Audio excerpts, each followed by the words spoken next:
Hi, my name's Pete. I spent the better part of last year turning a song I wrote into a children's book.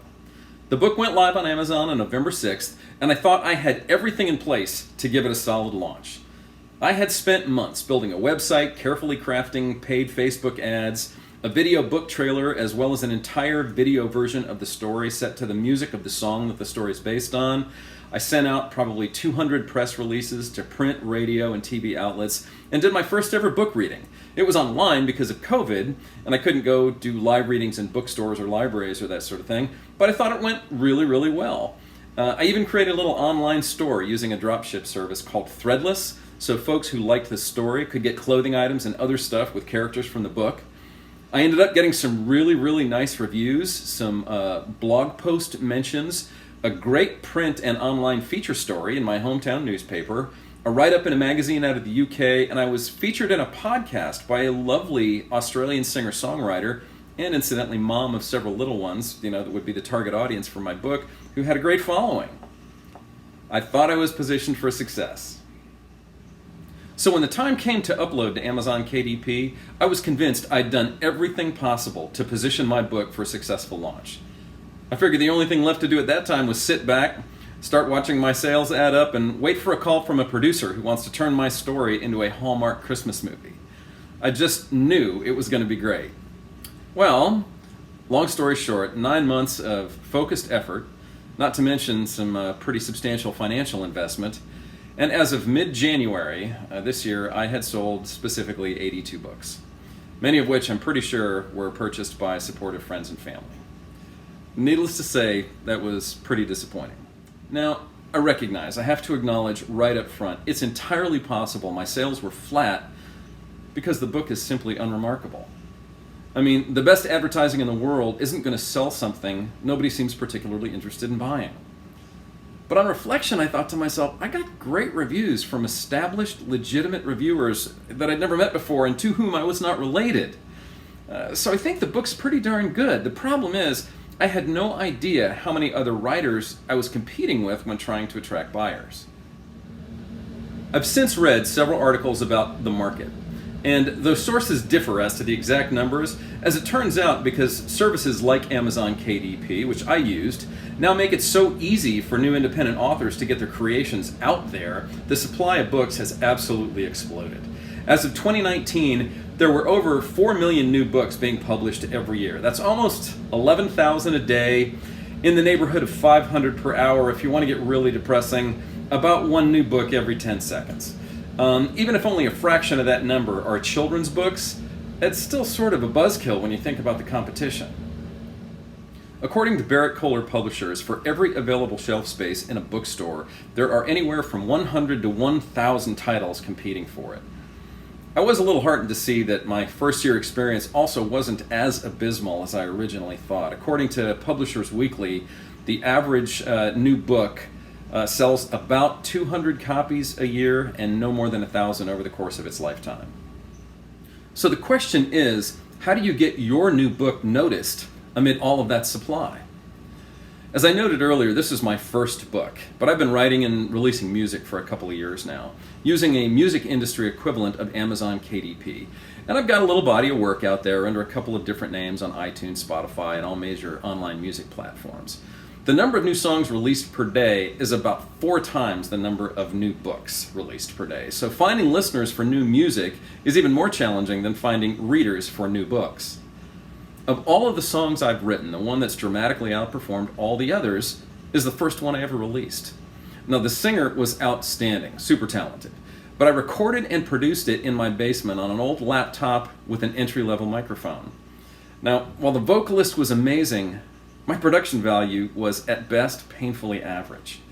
But that song consistently streams 10 to 20 times the number of anything else I've ever released, almost all of which has been technically far better produced.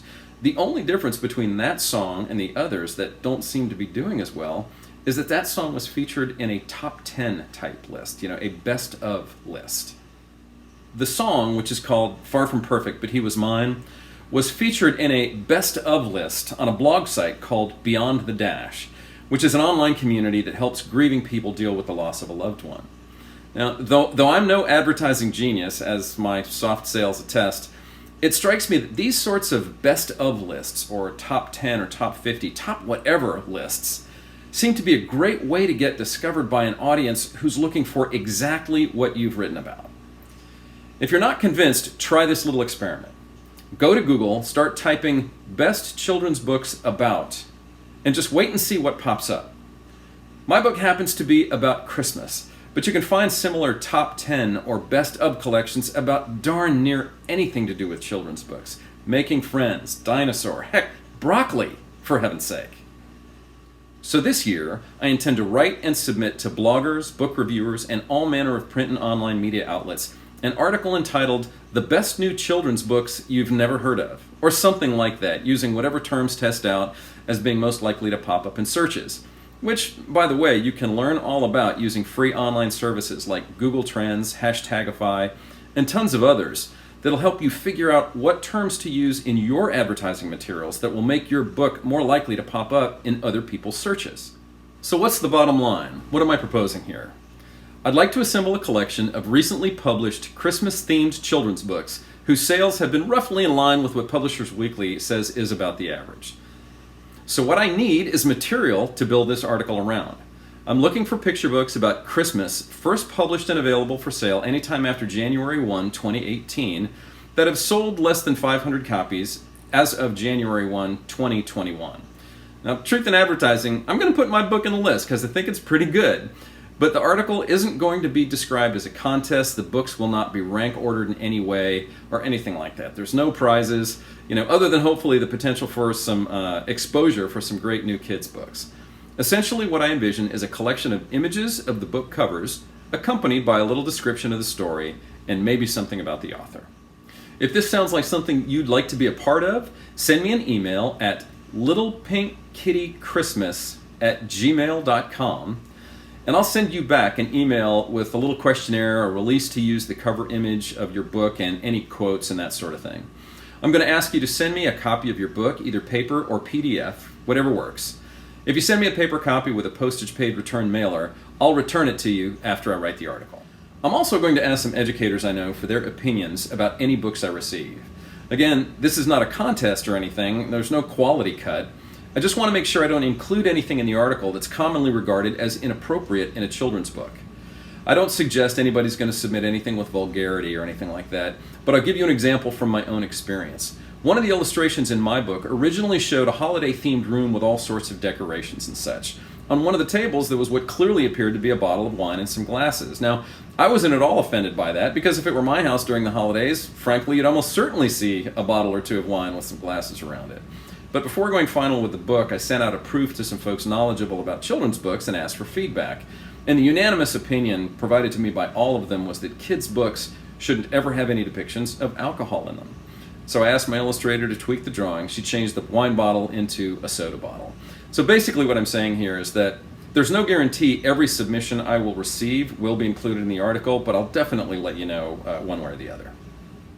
If, despite my best efforts, no mainstream publishers or online media outlets want to publish this article, I will create a top whatever list or a best of list of best new children's Christmas books for 2021 and put it on my own webpage. And I'll send you all the links, and you can access it anytime you want, share it all over social media, that sort of thing.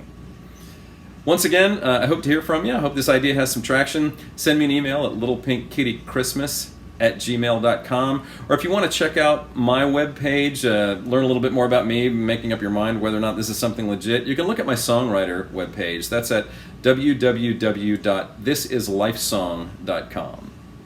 Thanks. I hope to hear from you.